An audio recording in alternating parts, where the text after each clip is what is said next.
L'isolement est le pire ennemi des alcooliques. En cette période de crise, l'Organisation des alcooliques anonymes a revu sa façon de faire. On veut éviter que les membres se retrouvent seuls à la maison. Flavie, bon, il y a les bons vieux coups de fil qu'on peut toujours placer, mais là, on ajoute naturellement, parce qu'on est en 2020, les communications vidéo.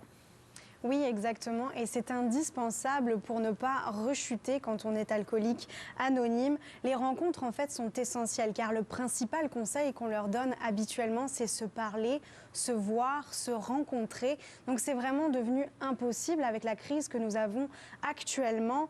Et en fait, on se rend compte que des outils comme FaceTime, Zoom, Messenger, donc tout ce qui est appel téléphonique, vidéo, eh ben, ça devient essentiel. Et ça permet aussi de maintenir les rencontres habituelles. On a parlé à plusieurs d'entre eux et qui se rendent compte que ces outils sont vraiment indispensables pour eux. Bien sûr, ils ne sont pas identifiés par souci de confidentialité. Bon. On s'appelle plus souvent. Là, on s'appelle pratiquement tous les jours. Ça vaut pas une bonne poignée de main, mais ça fait bien un job pareil. Le contact humain est important chez Alcooliques Anonymes.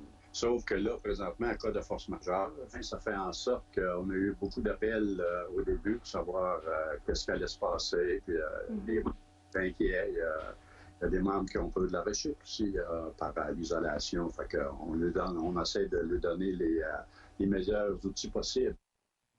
On a peur de rechute. Est-ce que ça veut dire qu'on appelle davantage à l'aide?